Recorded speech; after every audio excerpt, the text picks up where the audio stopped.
The Man the Martians Made, by Frank Belknap Long. There was death in the camp. I knew when I awoke that it had come to stand with us in the night and was waiting now for the day to break and flood the desert with light. There was a prickling at the base of my scalp, and I was drenched with cold sweat. I had an impulse to leap up and go stumbling about in the darkness, but I disciplined myself. I crossed my arms and waited for the sky to grow bright. Daybreak on Mars is like nothing you've ever dreamed about. You wake up in the morning, and there it is, bright and clear and shining. You pinch yourself, you sit up straight, but it doesn't vanish. Then you stare at your hands with the big calluses. You reach for a mirror to take a look at your face. That's not so good. That's where ugliness enters the picture. You look around and you see Ralph, you see Harry, you see the women. On Earth a woman may not look her glamorous best in the harsh light of early dawn, but if she's really beautiful, she doesn't look too bad. On Mars even the most beautiful woman looks angry on arising, too weary and tormented by human shortcomings to take a prefabricated metal shack and turn it into a real home for a man. You have to make allowances for a lot of things on Mars. You have to start right off by accepting hardship and privation as your daily lot. You have to get accustomed to living in construction camps in the desert, with the red dust making you feel all hollow and dried up inside, making you feel like a drum, a shriveled pea pod, a salted fish hung up to dry. Dust inside of you, rattling around, canal water seepage rotting the soles of your boots. So you wake up and you stare. The night before you'd collected driftwood and stacked it by the fire. The driftwood has disappeared. Someone has stolen your very precious driftwood. The Martians? Guess again. You get up and you walk straight up to Ralph with your shoulders squared. You say, "Ralph, why in hell did you have to steal my driftwood?" In your mind you say that. You say it to Dick. You say it to Harry.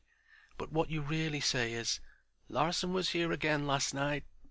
You say, "I put a fish on to boil and Larsen ate it. I had a nice deck of cards all shiny and new and Larsen marked them up. It wasn't me cheating. It was Larsen hoping I'd win so that he could waylay me in the desert and get all the money away from me." You have a girl. There aren't too many girls in camps with laughter and light and fire in them, but there are a few.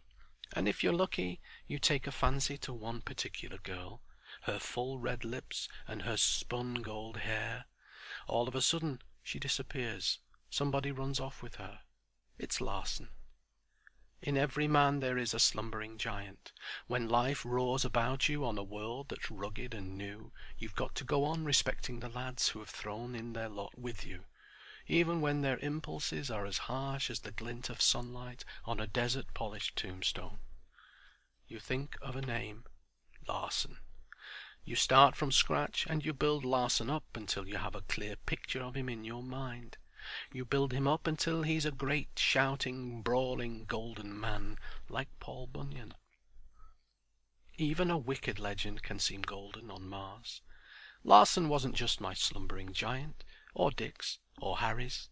He was the slumbering giant in all of us, and that's what made him so tremendous. Anything gigantic has beauty and power and drive to it.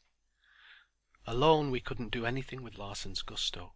So when some great act of wickedness was done with gusto, how could it be us? Here comes Larsen. He'll shoulder all the guilt, but he won't feel guilty because he's the first man in Eden, the child who never grew up, the laughing boy. Hercules balancing the world on his shoulders and looking for a woman with long shining tresses and eyes like the stars of heaven to bend to his will. If such a woman came to life in Hercules' arms, would you like the job of stopping him from sending the world crashing? Would you care to try? Don't you see? Larsen was closer to us than breathing, and as necessary as food and drink and our dreams of a brighter tomorrow. Don't think we didn't hate him at times. Don't think we didn't curse and revile him. You may glorify a legend from here to eternity, but the lustre never remains completely untarnished. Larsen wouldn't have seemed completely real to us if we hadn't given him muscles that could tire and eyes that could blink shut in weariness. Larsen had to sleep, just as we did. He'd disappear for days. We'd wink and say, "Larsen's getting a good long rest this time, but he'll be back with something new up his sleeve. Don't you worry." We could joke about it, sure. When Larsen stole or cheated, we could pretend we were playing a game with loaded dice.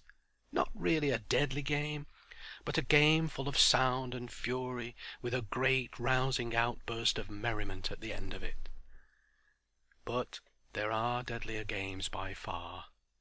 I lay motionless, my arms locked across my chest, sweating from every pore. I stared at Harry. We'd been working all night digging a well, and in a few days water would be bubbling up, sweet and cool, and we wouldn't have to go to the canal to fill our cooking utensils. Harry was blinking and stirring, and I could tell just by looking at him that he was uneasy too. I looked beyond him at the circle of shacks.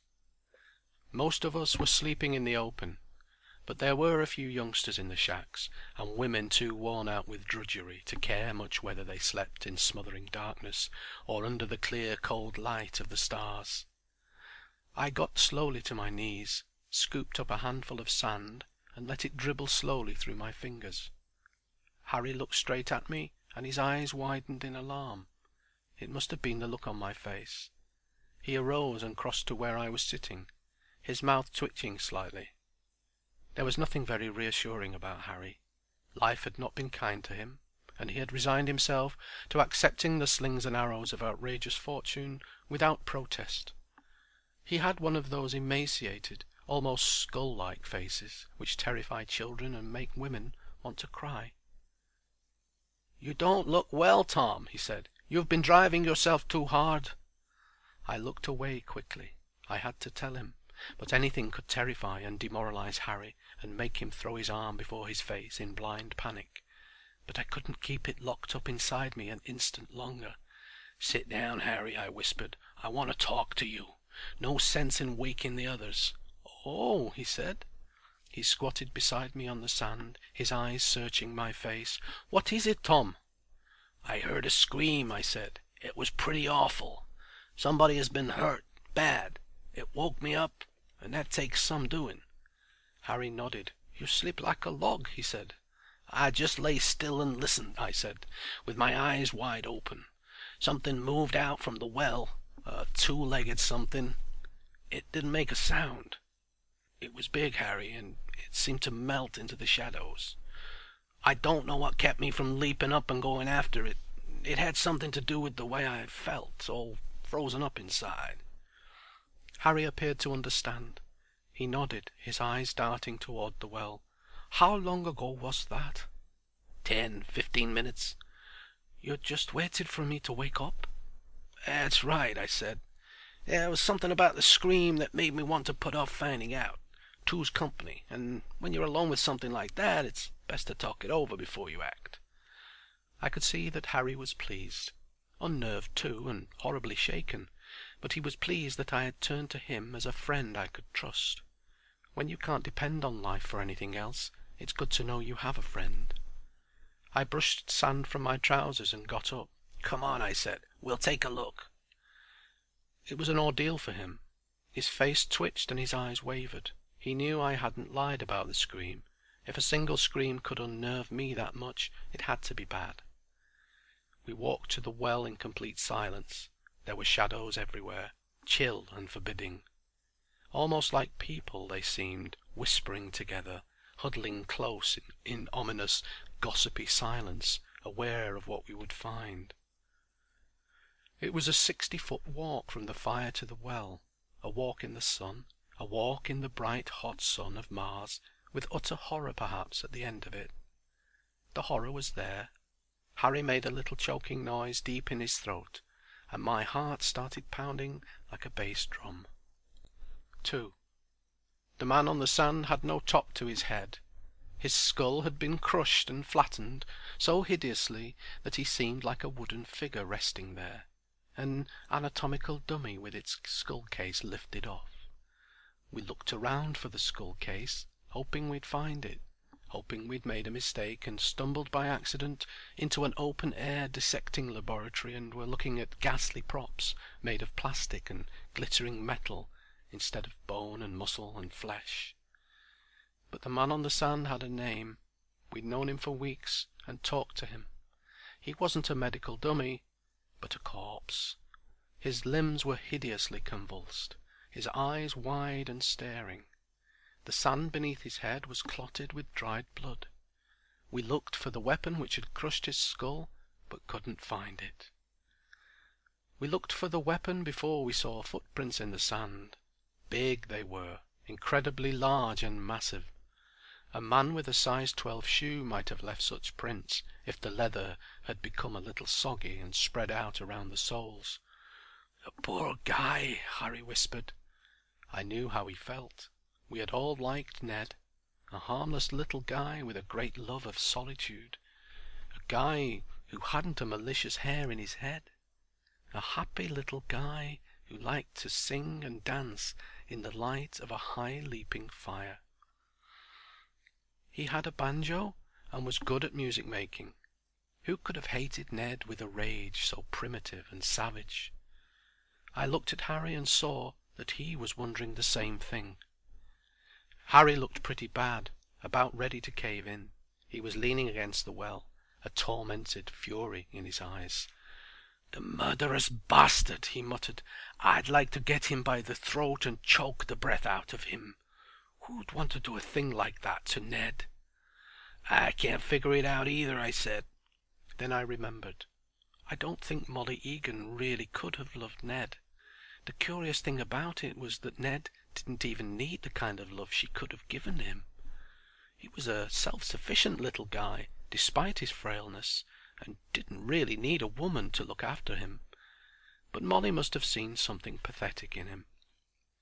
Molly was a beautiful woman in her own right, and there wasn't a man in the camp who hadn't envied Ned. It was puzzling, but it could have explained why Ned was lying slumped on the sand with a bashed-in skull. It could have explained why someone had hated him enough to kill him. Without lifting a finger, Ned had won Molly's love. That could make some other guy as mad as a caged hyena, the wrong sort of other guy. Even a small man could have shattered Ned's skull, but the prints on the sand were big. How many men in the camp wore size 12 shoes? That was the $64 question, and it hung in the shimmering air between Harry and myself like an unspoken challenge. We could almost see the curve of the big question mark suspended in the dazzle. I thought a while, looking at Harry. Then I took a long, deep breath and said, "We'd better talk it over with Bill Seaton first. If it gets around too fast, those footprints will be trampled flat, and if tempers start rising, anything could happen." Harry nodded. Bill was the kind of guy you could depend on in an emergency. Cool, poised, efficient, with an air of authority that commanded respect. He could be pig-headed at times, but his sense of justice was as keen as a whip. Harry and I walked very quietly across a stretch of tumbled sand and halted at the door to Bill's shack. Bill was a bachelor, and we knew there'd be no woman inside to put her foot down and tell him he'd be a fool to act as a lawman. Or would there be? We had to chance it. Law enforcement is a thankless job, whether on Earth or on Mars. That's why it attracts the worst and the best. If you're a power-drunk sadist, you'll take the job just for the pleasure it gives you. But if you're really interested in keeping violence within bounds, so that fairly decent lads get a fighting chance to build for the future, you'll take the job with no thought of reward beyond the simple satisfaction of lending a helping hand. Bill Seaton was such a man, even if he did enjoy the limelight and liked to be in a position of command. "Come on, Harry," I said. "We may as well wake him up and get it over with." We went into the shack. Bill was sleeping on the floor with his long legs drawn up. His mouth was open and he was snoring lustily. I couldn't help thinking how much he looked like an overgrown grasshopper. But that was just a first impression springing from overwrought nerves. I bent down and shook Bill awake. I grabbed his arm and shook him until his jaw snapped shut and he shot up straight, suddenly galvanized. Instantly the grotesque aspect fell from him. Dignity came upon him and enveloped him like a cloak. "Ned, you say? The poor little cuss! So help me, if I get my hands on the rat who did it, I'll roast him over a slow fire." He got up, staggered to an equipment locker, and took out a sun helmet and a pair of shorts. He dressed quickly, swearing constantly and staring out the door at the bright dawn glow as if he wanted to send both of his fists crashing into the first suspicious guy to cross his path. "We can't have those footprints trampled," he muttered. "There are a lot of dumb bastards here who don't know the first thing about keeping pointers intact. Those prints may be the only thing we'll have to go on." "Just the three of us can handle it, Bill," I said. "When you decide what should be done, we can wake the others." Bill nodded. "Keeping it quiet is the important thing. We'll carry him back here. When we break the news, I want that body out of sight." Harry and Bill and we took another walk in the sun. I looked at Harry, and the greenish tinge which had crept into his face gave me a jolt. He's taking this pretty hard, I thought. If I hadn't known him so well, I might have jumped to an ugly conclusion, but I just couldn't imagine Harry quarrelling with Ned over Molly. How was I taking it myself? I raised my hand and looked at it. There was no tremor. Nerves steady, brain clear. No pleasure in enforcing the law. Pass that book to Bill. But there was a gruesome job ahead, and I was standing up to it as well as could be expected. Ever try lifting a corpse? The corpse of a stranger is easier to lift than the corpse of a man you've known and liked. Harry and I lifted him together. Between us the dead weight didn't seem too intolerable. Not at first. But it quickly became a terrible, heavy limpness that dragged at our arms, like some soggy log dredged up from the dark waters of the canal. We carried him into the shack and eased him onto the floor. His head fell back and his eyes lolled. Death is always shameful. It strips away all human reticences and makes a mockery of human dignity and man's rebellion against the cruelty of fate. For a moment we stood staring down at all that was left of Ned. I looked at Bill. "How many men in the camp wear number 12 shoes?" "We'll find out soon enough." All this time we hadn't mentioned Larsen. Not one word about Larsen. Not one spoken word. Cheating? Yes. Lying and treacherous disloyalty and viciousness and spite. Fights around the campfires at midnight. Battered faces and broken wrists and a cursing that never ceased. All that we could blame on Larsen. But a harmless little guy lying dead by a well in a spreading pool of blood. That was an outrage that stopped us dead in our legend-making tracks. There is something in the human mind which recoils from too outrageous a deception. How wonderful it would have been to say, "Larsen was here again last night. He found a little guy who never harmed anyone standing by a well in the moonlight. Just for sheer delight he decided to kill the little guy right then and there." Just to add luster to the legend, just to send a thrill of excitement about the camp. No, that would have been the lie colossal, which no sane man could have quite believed. Something happened then to further unnerve us. The most disturbing sound you can hear on Mars is the whispering. Usually it begins as a barely audible murmur and swells in volume with every shift of the wind. But now it started off high-pitched and insistent, and did not stop. It was the whispering of a dying race. The Martians are as elusive as elves, and all the pitiless logic of science had failed to draw them forth into the sunlight to stand before men in uncompromising arrogance as peers of the human race. That failure was a tragedy in itself. If man's supremacy is to be challenged at all, let it be by a creature of flesh and blood, a big-brained biped who must kill to live. Better that by far than a ghostly flickering in the deepening dusk, a whispering and a flapping and a long-drawn sigh prophesying death. Oh, the Martians were real enough. A flitting vampire bat is real, or a stinging ray in the depths of a blue lagoon. But who could point to a Martian and say, "I have seen you plain in broad daylight. I have looked into your owlish eyes and watched you go flitting over the sand on your thin stalk-like legs. I know there is nothing mysterious about you. You are like a water insect skimming the surface of a pond in a familiar meadow on earth. You are quick and alert, but no match for a man. You are no more than an interesting insect." Who could say that when there were ruins buried deep beneath the sand to give the lie to any such idea?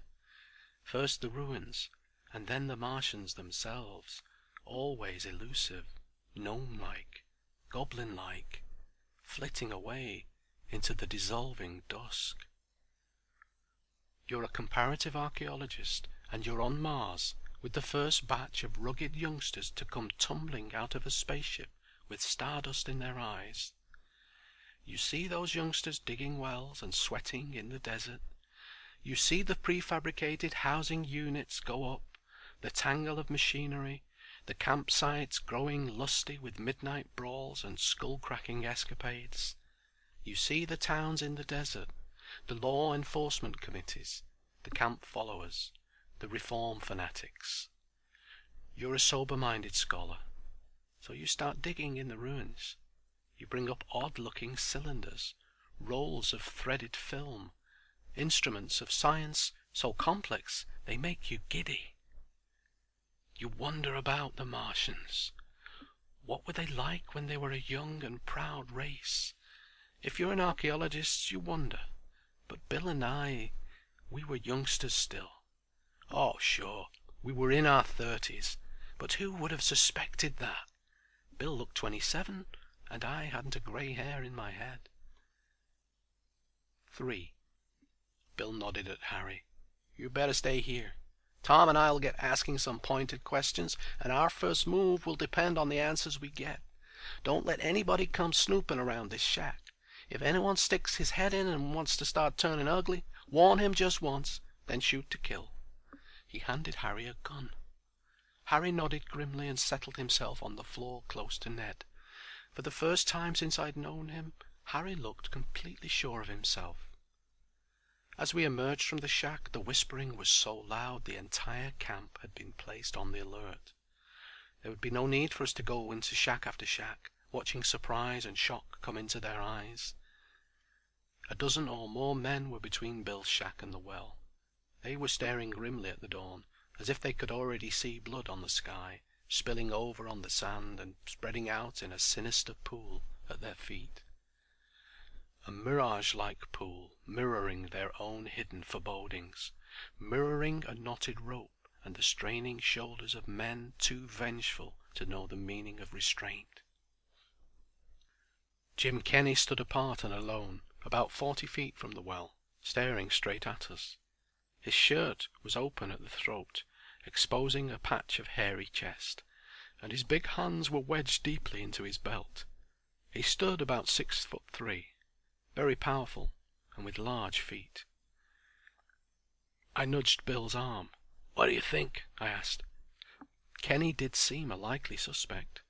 Molly had caught his eye right from the start, and he had lost no time in pursuing her. A guy like Kenny would have felt that losing out to a man of his own breed, and would have been a terrible blow to his pride. But just imagine Kenny losing out to a little guy like Ned. It would have infuriated him and glazed his eyes with a red film of hate. Bill answered my question slowly, his eyes on Kenny's cropped head. "I think we'd better take a look at his shoes," he said. We edged up slowly, taking care not to disturb the others, pretending we were sauntering toward the well on a before-breakfast stroll. It was then that Molly came out of her shack. She stood blinking for an instant in the dawn glare, her unbound hair falling in a tumbled dark mass to her shoulders, her eyes still drowsy with sleep. She wore rust-coloured slippers and a form-fitted yellow robe belted in at the waist. Molly wasn't beautiful exactly, But there was something pulse-stirring about her, and it was easy to understand how a man like Kenny might find her difficult to resist. Bill slanted a glance at Kenny, then shrugged and looked straight at Molly. He turned to me, his voice almost a whisper. "She's got to be told, Tom. You do it. She likes you a lot." I'd been wondering about that myself, just how much she liked me. It was hard to be sure. Bill saw my hesitation and frowned. "You can tell if she's covering up. Her reaction may give us a lead." Molly looked startled when she saw me approaching without the mask I usually wore when I waltzed her around and grinned and ruffled her hair and told her that she was the cutest kid imaginable and would make some man, not me, a fine wife. That made the telling all the harder. The hardest part was at the end, when she stared at me, dry-eyed, and threw her arms around me, as if I was the last support left to her on earth. For a moment I almost forgot we were not on Earth. On Earth I might have been able to comfort her in a completely sane way. But on Mars, when a woman comes into your arms, your emotions can turn molten in a matter of seconds. "Steady," I whispered. "We're just good friends, remember?" "I'd be willing to forget, Tom," she said. "You've had a terrible shock," I whispered. "You really love that little guy, more than you know. It's natural enough that you should feel a certain warmth toward me. I just happened to be here, so you kissed me." "No, Tom, it isn't that way at all." I might have let myself go a little then if Kenny hadn't seen us. He stood very still for an instant, staring at Molly. Then his eyes narrowed, and he walked slowly towards us, his hands still wedged in his belt. I looked quickly at Molly, and saw that her features had hardened. There was a look of dark suspicion in her eyes. Bill had been watching Kenny too, waiting for him to move. He measured footsteps with Kenny, advancing in the same direction from a different angle at a pace so calculated that they seemed to meet by accident directly in front of us. Bill didn't draw, but his hand never left his hip. His voice came clear and sharp and edged with cold insistence. "Know anything about it, Kenny?" Strain seemed to tighten Kenny's face, but there was no panic in his eyes, no actual glint of fear. "What made you think I'd know?" he asked. Bill didn't say a word. He just started staring at Kenny's shoes. He stood back a bit and continued to stare, as if something vitally important had escaped him and taken refuge beneath the soggy leather around Kenny's feet. "What size shoes do you wear, Jim?" he asked. Kenny must have suspected that the question was charged with as much explosive risk as a detonating wire set to go off at the faintest jar. His eyes grew shrewd and mocking. "So the guy who did it left prints in the sand," he said. "Prints made by big shoes?" "That's right," said Bill. "You have a very active mind." Kenny laughed then, the mockery deepening in his stare. "Well," he said, "suppose we have a look at those prints, and if it will ease your mind I'll take off my shoes and you can try them out for size." Kenny and Bill and I walked slowly from Molly's shack to the well in the hot and blazing glare, and the whispering went right on, getting under our skin in a tormenting sort of way. Kenny still wore that disturbing grin. He looked at the prints and grunted. "Yeah," he said, "they sure are big. Biggest prints I've ever seen." He sat down and started unlacing his shoes. First the right shoe, then the left. He pulled off both shoes and handed them to Bill. "Fit them in," he said. "Measure them for size. Measure me for size. And to hell with you." Bill made a careful check. There were 8 prints, and he fitted the shoes painstakingly into each of them. There was space to spare at each try. It cleared Kenny completely. He wasn't a killer, this time. We might have roused the camp to a lynching fury, and Kenny would have died for a crime another man had committed. I shut my eyes and saw Larson swinging from a rooftop, a black hood over his face. I saw Molly standing in the sunlight by my side, her face a stony mask. I opened my eyes and there was Kenny, grinning contemptuously at us. He'd called our bluff and won out. Now the shoe was on the other foot. A cold chill ran up my spine. It was Kenny who was doing the staring now, and he was looking directly at my shoes. He stood back a bit and continued to stare. He was dramatizing his sudden triumph in a way that turned my blood to ice. Then I saw that Bill was staring too, straight at the shoes of a man he had known for 3 years and had grown to like and trust. But underlying the warmth and friendliness in Bill was a granite-like integrity which nothing could shake. It was Bill who spoke first. "I guess you better take them off, Tom," he said. "We may as well be thorough about this." Sure, I was big. I grew up fast as a kid, and at 18 I weighed 230 pounds, all lean flesh. If shoes ran large, I could sometimes cram my feet into size 12s, but I felt much more comfortable in a size or two larger than that. What made it worse, Molly liked me. I was involved with her, but no one knew how much. No one knew whether we'd quarreled or not, or how insanely jealous I could be. No one knew whether Molly had only pretended to like Ned while carrying a torch for me, and how dangerously complex the situation might have become all along the line. I stood very still, listening. The whispering was so loud now it drowned out the sighing of the wind. I looked down at my shoes. They were caked with mud and soggy and discolored. Day after day I trudged back and forth from the canal to the shacks in the blazing sunlight without giving my feet a thought, until the ache in them had become intolerable, rest an absolute necessity. There was only one thing to do: call Kenny's bluff so fast he wouldn't have time to hurl another accusation at me. I handed Bill both my shoes. He looked at me and nodded. I waited, listening to the whispering rise and fall, watching him stoop and fit the shoes into the prints on the sand. He straightened suddenly. His face was expressionless, but I could see that he was waging a terrible inward struggle with himself. "Your shoes come pretty close to filling out those prints, Tom," he said. "I can't be sure, but a wax impression test should pretty well clear this up." He gripped my arm and nodded toward the shacks. "Better stick close to me." Kenny took a slow step backward, his jaw tightening, his eyes searching Bill's face. "Wax impression test, hell!" he said. "You've got your murderer. I'm going to see he gets what's coming to him right now." Bill shook his head. "I'll do this my way," he said. Kenny glared at him, then laughed harshly. "You won't have a chance," he said. "The boys won't stand for it. I'm going to spread the word around, and you better not try to stop me." That did it. I'd been holding myself in, but I had a sudden, overpowering urge to send my fist crashing into Kenny's face, to send him crashing to the sand. I started for him, but he jumped back and started shouting.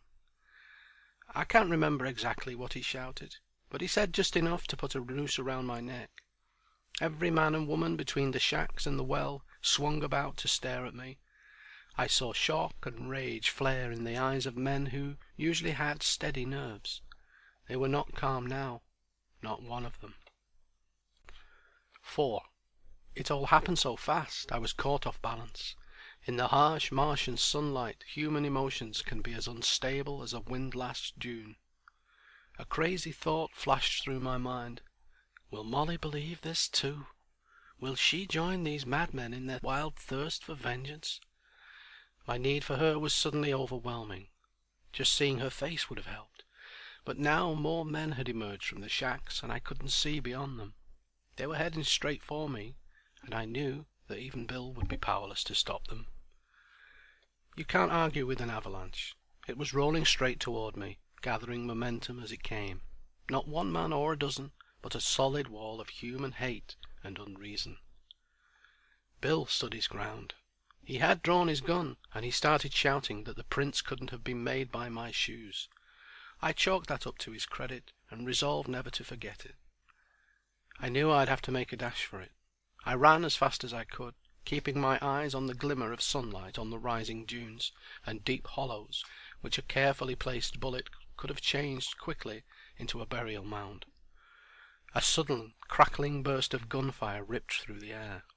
Directly in my path the sand geysered up as the bullet ripped and tore at it. Somebody wasn't a good marksman, or had let blind rage unnerve him and spoil his aim. A lot of somebodies, for the firing increased and became almost continuous for an instant, a dull crackling which drowned out the whispering and the sighing of the wind. Then abruptly all sound ceased. Utter stillness descended on the desert, an unnatural, terrifying stillness, as if nature herself had stopped breathing and was waiting for someone to scream. I must have been mad to turn. A weaving target has a chance, but a target standing motionless is a sitting duck, and his life hangs by a hair. But still I turned. Something was happening between the well and the shacks which halted the pursuit dead in its tracks. One of the shacks was wrapped in darting tongues of flame, and a woman was screaming, and a man close to her was grappling with something huge and misshapen which loomed starkly against the dawn glow. A human shape? I could not be sure. It seemed monstrous, with a bulge between its shoulders which gave a grotesque and distorted aspect to the shadow which its weaving bulk cast upon the sand. I could see the shadow clearly across 300 feet of sand. It lengthened and shortened, as if an octopus-like ferocity had given it the power to distort itself at will, lengthening its tentacles and then whipping them back again. But it was not an octopus. It had legs and arms, and it was crushing the man in a grip of steel. I could see that now. I stared as the others were staring, their backs turned to me, their blind hatred for me blotted out by that greater horror. I suddenly realized that the shape was human. It had the head and shoulders of a man, and a torso that could twist with muscular purpose, and massive hands that could maul and maim. It threw the hapless man from it with a sudden convulsive contraction of its entire bulk. I had never seen a human being move in quite that way, but even as its violence flared, its man-like aspect became more pronounced. A frightful thing happened then. The woman screamed and rushed towards the brutish maniac with her fingers splayed. The swaying figure bent, grabbed her about the waist, and lifted her high into the air. I thought for a moment he was about to crush her as he had crushed the man, but I was wrong. She was hurled to the sand, but with a violence so brutal that she went instantly limp. Then the brutal madman turned, and I saw his face. If ever monstrous cruelty and malign cunning looked out of a human countenance, it looked out of the eyes that stared in my direction, remorseless in their hate. I could not tear my gaze from his face. The hate in it could be sensed, even across a blinding haze of sunlight that blotted out the sharp contours of physical things. But more than hate could be sensed. There was something tremendous about that face, as if the evil which had ravaged it had left the searing brand of Lucifer himself. For an instant the madman stood motionless, his ghastly brutality unchallenged. Then Jeff Winters started for it. Jeff had come to Mars alone, and grown more solitary with every passing day. He was a brooding, ingrown man, secretive and sullen, with a streak of wildness which he usually managed to control. He went for the madman like a gigantic terrier pup, shaggy and ferocious and contemptuous of death. The big figure turned quickly, raised his arm, and brought his closed fist down on Jeff's skull. Jeff collapsed like a shattered plaster cast. His body seemed to break and splinter, and he sprawled forward on the sand. He did not get up. Frank Anders had guns on both hips, and he drew them fast. No one knew what kind of man Frank Anders was. He hardly ever complained or made a spectacle of himself. A little guy with sandy hair and cold blue eyes. He had an accuracy of aim that did his talking for him. His guns suddenly roared. For an instant the air between his hands and the maniac was a crackling wall of flame. The brute swayed a little but did not turn aside. He went straight for Anders with both arms spread wide. He caught Anders about the waist, lifted him up, and slammed his body down against the sand. A sickness came over me as I stared. The madman bashed Anders' head against the ground, again and again. Then suddenly the big arms relaxed, and Anders sagged limply to the ground. For an instant the madman swayed slowly back and forth, like a blood-stained marionette on a wire. Then he moved forward with a terrible, shambling gait, his head lowered, a dark, misshapen shadow seeming to lengthen before him on the sand like a spindle of flame. The clearing was abruptly tumultuous with sound. The fury which had been unleashed against me turned upon the monster and became a closed circle of deadly, intent purpose hemming him in, and he was caught in a crossfire that hurled him backwards to the sand. He jumped up and lunged straight for the well. What happened then was like the awakening stages of some horrible dream. The madman shambled past the well, the air at his back a crackling sheet of flame. The barrage behind him was continuous and merciless. The men were organized now, standing together in a solid wall, firing with deadly accuracy and a grim purpose which transcended fear. The madman went clumping on past me and climbed a dune with his shoulders held straight. With a sunset glare deepening about him, he went striding over the dune and out of sight. I turned and stared back at the camp. The pursuit had passed the well and was headed for me, but no one paid the slightest attention to me. 12 men passed me, walking 3 abreast. Bill came along in their wake, his eyes stony hard. He reached out as he passed me, gripping my shoulder, giving me a foot of the gallows kind of smile. "We now know who killed Ned," he whispered. "We know, fella. Take it easy. Relax." My head was throbbing, but I could see the big prints from where I stood, the prints of a murderer betrayed by his insatiable urge to slay. I saw Kenny pass, and he gave me a contemptuous grin. He had done his best to destroy me, but there was no longer any hate left in me. I took a slow step forward and fell flat on my face. I woke up with my head in Molly's lap. She was looking down into my face, sobbing in a funny sort of way and running her fingers through my hair. She looked startled when she saw that I was wide awake. She blinked furiously and started fumbling at her waist for a handkerchief. "I must have passed out cold," I said. "It's quite a strain to be at the receiving end of a lynching bee, and what I saw afterwards wasn't exactly pleasant." "Darling," she whispered, "don't move. Don't say a word. You're going to be all right." "You bet I am," I said. "Right now I feel great." My arm went around her shoulder, and I drew her head down until her breath was warm on my face.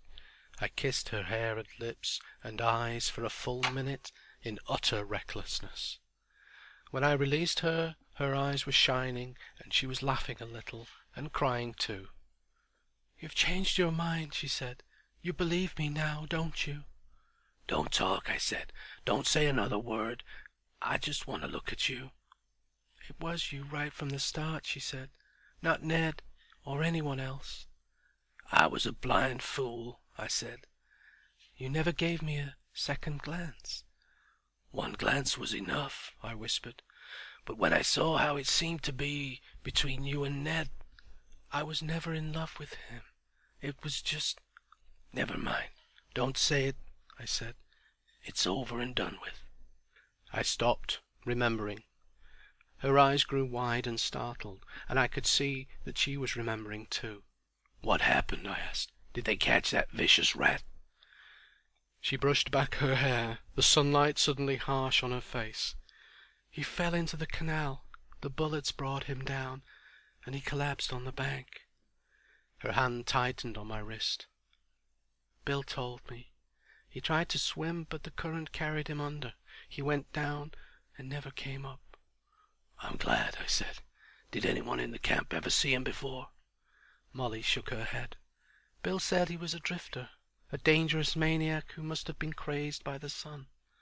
"I see," I said. I reached out and drew her into my arms again, and we rested for a moment, stretched out on side by side on the sand. "It's funny," I said after a while. "What is?" "You know what they say about the whispering. Sometimes when you listen intently you seem to hear words deep in your mind.